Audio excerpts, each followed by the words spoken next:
Okay, Connor, obviously the news is broken tonight that you're going to be departing to go and join Nuneaton Borough on a new deal. Obviously we're very disappointed that that's happening within the area, but this is your chance to say why you've decided to move and what importance it is to you. Yeah, I think it's a new challenge.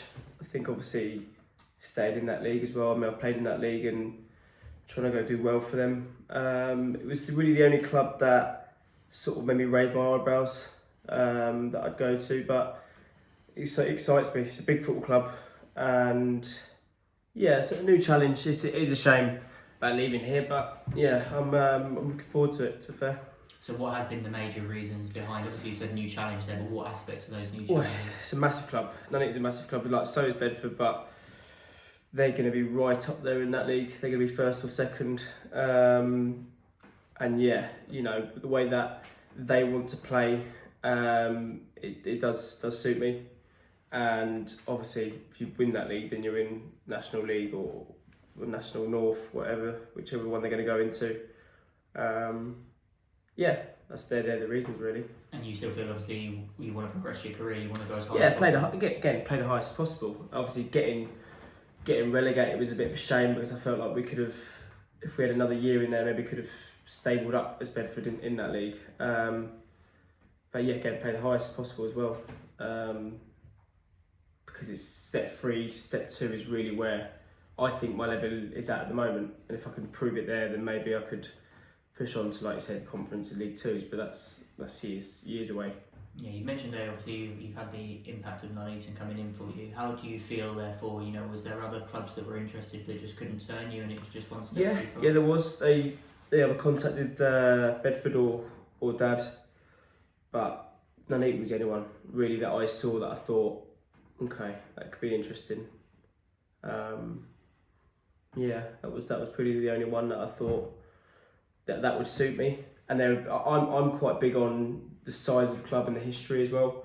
I remember when I was at Luton, Nuneaton were playing against Luton at conference all the time.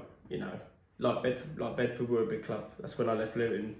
I didn't know the history of Bedford until Dad told me about it. So they are a big club, and that's what I do look at with clubs like that. I don't tend to think of a club and go, oh, they've got money or they're this level. I do look at the history and where they've been.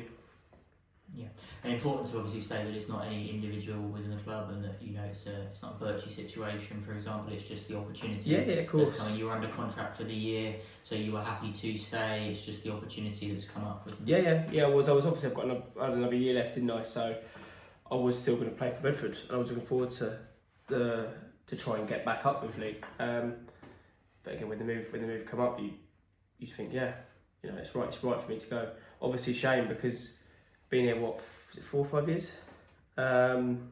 John, staff, everyone at the club, the fans, parents, they've supported me so well, and I again want to thank them for that because playing on a match day on a Saturday and seeing 20-30 kids that I teach or do the mini soccer with, you get that buzz out of it.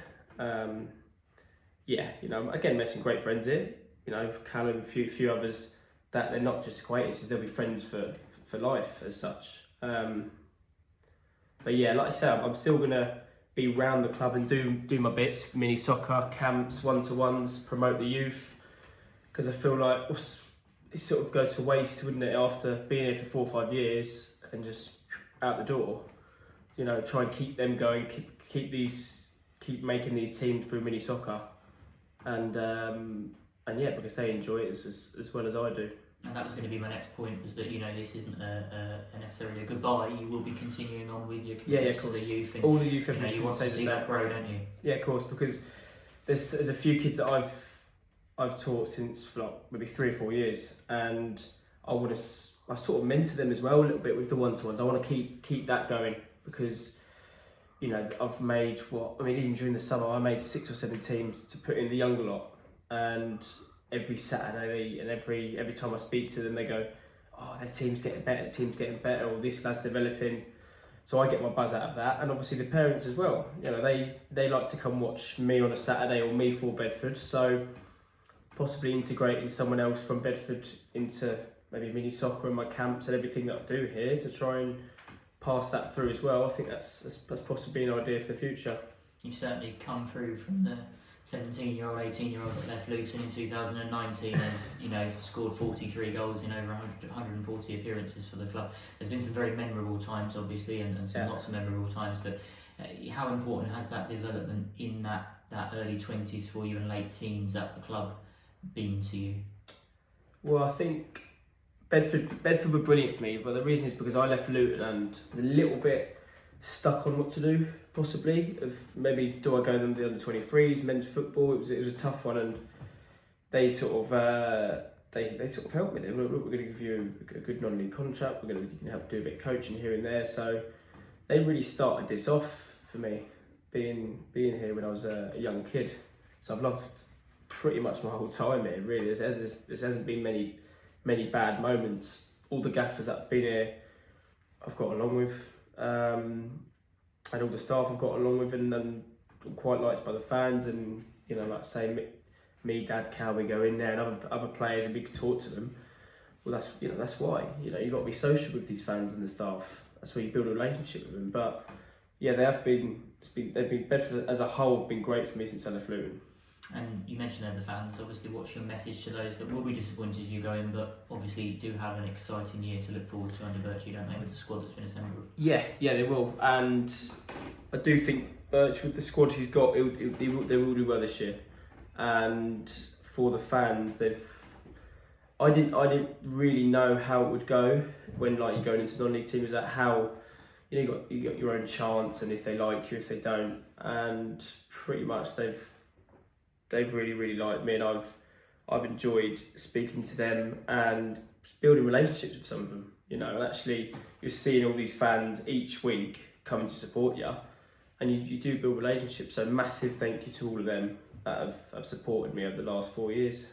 Really. Anything else you want to add? Any final message? No, like you say, you never know in football. I might be back here, but I'm looking forward to the new challenge with Nuneaton, and we'll see how it goes. Connor, thanks for the memories, thanks for the goals, thanks for the moments and everything that's happened, and we wish you all the very best from everyone at Bedford Town. We wish you all the best for the future, and as you said, this is not a farewell, not goodbye, this is just a farewell for now, and we look forward to still seeing you around the club, and good luck for your career. Perfect, cheers James.